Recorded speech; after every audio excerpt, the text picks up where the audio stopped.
Hello my dear students, welcome to VPIC online classes. How are you all? I hope you are very well. मैं आपका हिंदी विषय अध्यापक Harish sir. आज class tenth है हिंदी काव्य के अंतर्गत चैप्टर नंबर 2 धनुष भंग तुलसीदास जी की पंक्तियां हैं। धनुष भंग को लेकर उपस्थित हुआ हूँ।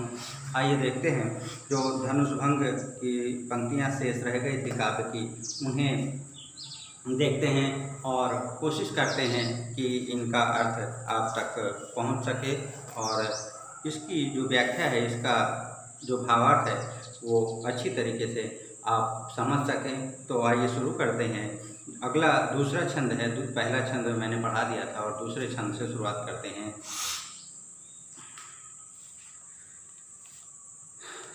सखी सब कौतुक देख निहारे, जेऊ कहावत हितु हमारे। को न बुझाई कहे गुरु पाही, ऐ बालक असि हठ भल नाही। रावण बाण छुआ नहीं चापा, हारे सकल भूप करिदापा।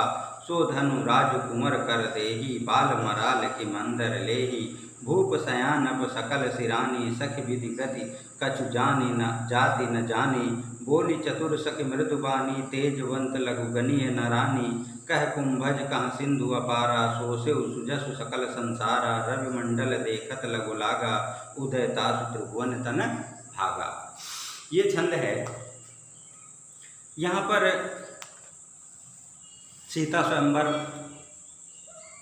के समय का वर्णन किया गया है। सीता स्वयंवर का आयोजन हुआ है, उसमें सभी राजाओं के साथ साथ जो भगवान श्री राम हैं और उनके भ्राता श्री लक्ष्मण जी पहुंचते हैं अपने गुरुओं के साथ, ऋषि मुनियों के साथ वे भी पहुंच जाते हैं और उन्हें भी निमंत्रण मिला रहता है। ये आप लोग भी सीता स्वयंवर में शामिल हुए। तो वे पहुंचते हैं और जैसे ही भगवान श्री राम को देखती हैं, वहाँ की जो स्त्रियां हैं, महिलाएं हैं, सीता स्वयंवर चल रहा होता है और सभी महिलाएं उन्हें देखती हैं और कहती हैं कि सखी सब कौतुक देख निहारे। यहाँ पर सब तमाशा देखने के लिए उपस्थित हुए हैं। जब भगवान श्री राम उठ करके स्वयंवर सभा में उपस्थित राजाओं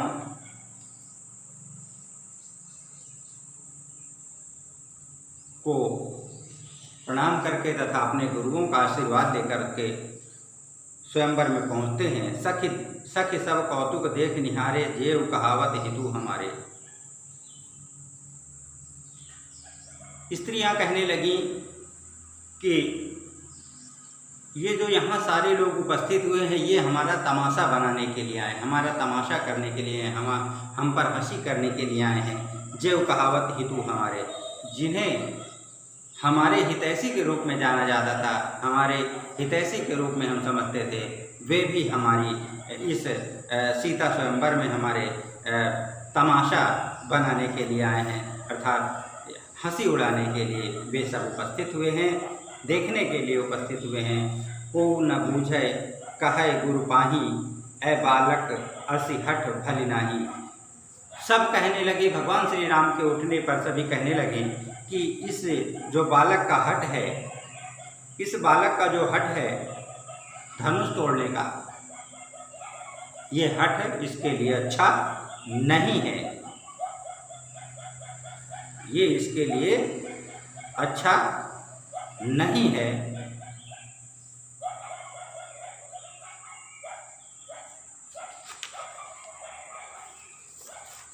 वे सब विचलित हो जाते हैं और कहते हैं इस का जो धनुष तोड़ने का हठ है वह ठीक नहीं है।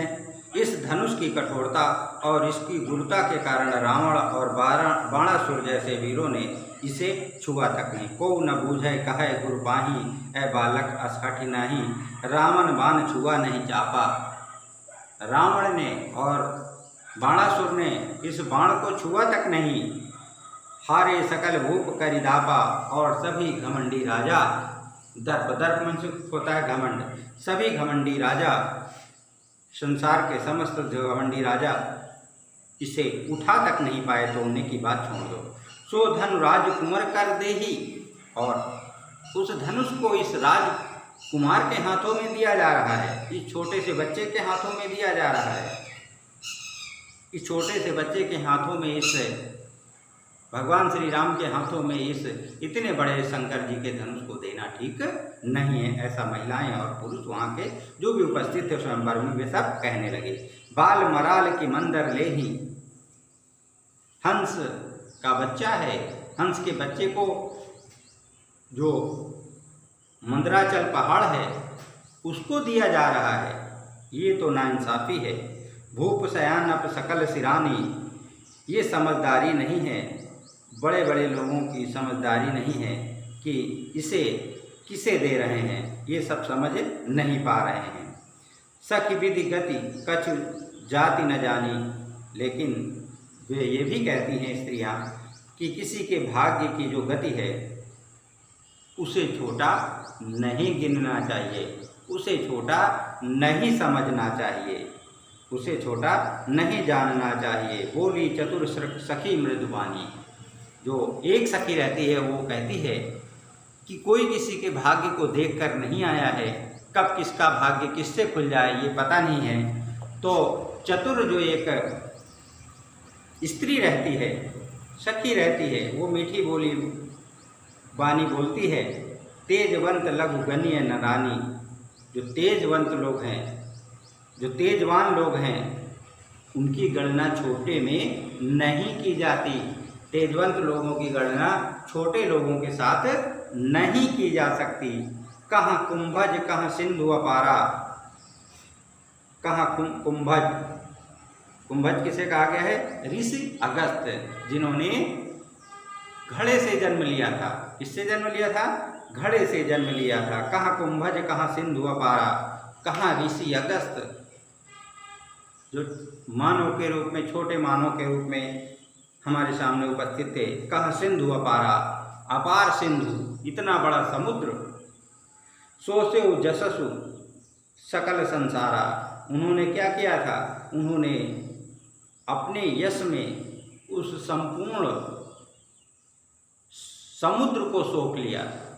अपने यश से उन्होंने संपूर्ण समुद्र को सोख लिया था, जो एक मानव थे। तो इसलिए किसी के भी विषय में, एक मुनि थे, उन्होंने इतने बड़े समुद्र को सोख लिया था, तो किसी के भी विषय में हम कुछ कह नहीं सकते।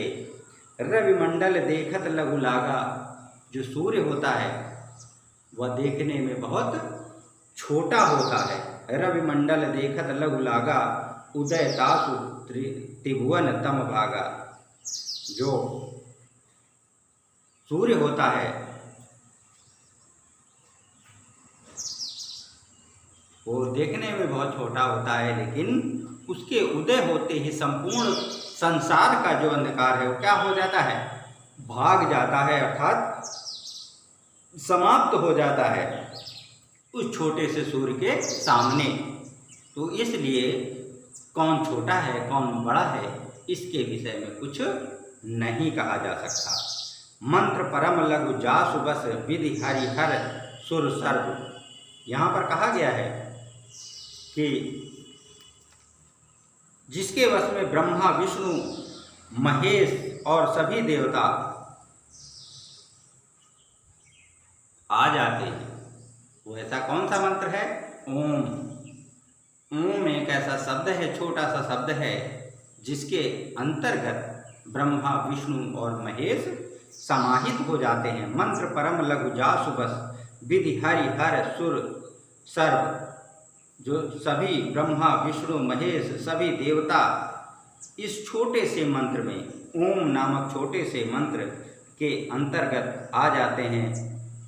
इसी प्रकार महान मदमस्त हाथी जो होता है, जो मदमस्त हाथी होता है, इतना बड़ा होता है, इतना वजनदार होता है, इतना लंबा चौड़ा होता है, लेकिन वह क्या होता है?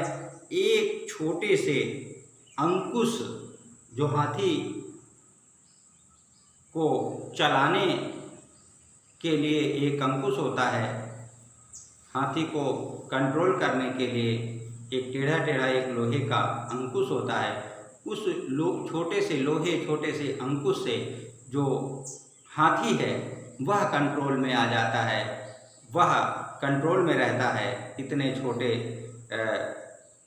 अस्त्र के द्वारा। तो भगवान श्री राम की बात तो और ही कुछ है, इन्हें छोटा नहीं कहा जा सकता, क्योंकि गजराज को वश में करने वाला जो अंकुश होता है वो भी बहुत छोटा होता है। इसलिए तुम इन राम की कोमलता और इनके बालपन पर न जाओ, ये निश्चय ही धनुष भंग करेंगे, अर्थात धनुष को तोड़ेंगे। अगली पंक्तियां हैं, काम कुसुम धन सायक लीन्हे, सकल भुवन अपने बस कीन्हे, देवी तजे संसव अब जानी, भंजब धनुष राम सुनु रानी।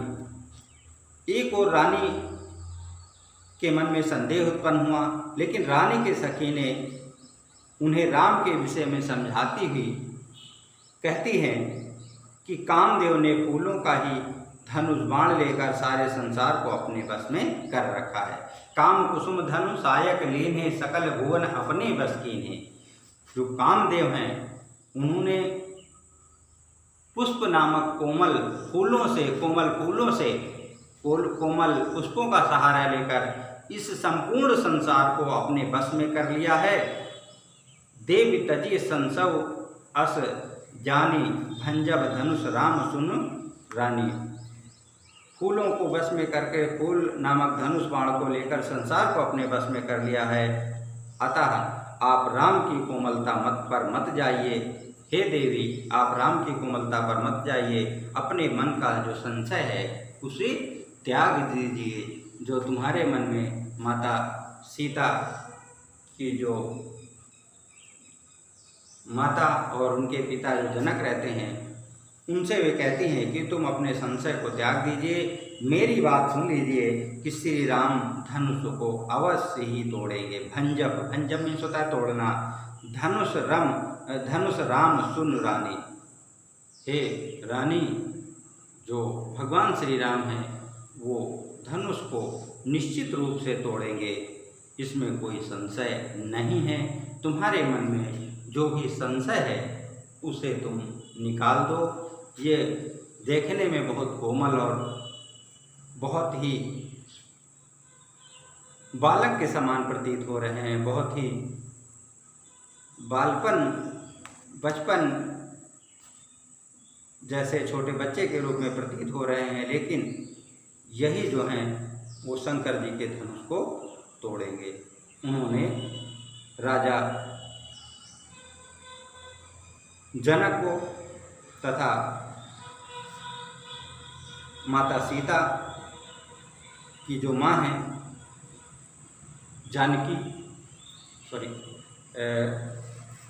उनकी जो माँ है उन्हें समझाते हुए कहती है। आगे देखिए, इस वीडियो का यहीं पर अब समापन करते हैं। अगले वीडियो में नेक्स्ट टाइम इसकी जो शेष पंक्तियां हैं उन्हें लेकर हम पुनः आपके समक्ष उपस्थित होंगे। और ये चैप्टर बड़ा है तो ये पूर्ण नहीं हो सकता, लेकिन जब भी समय मिलेगा तो इसे आगे पूर्ण किया जाएगा। और आगे वीडियो भी इसी के अभी यही चैप्टर चलेगा और इसके वीडियो अभी भेजते रहेंगे। तो अगले वीडियो में एक नए दिन आपसे फिर मिलेंगे। तब तक के लिए थैंक यू वेरी मच।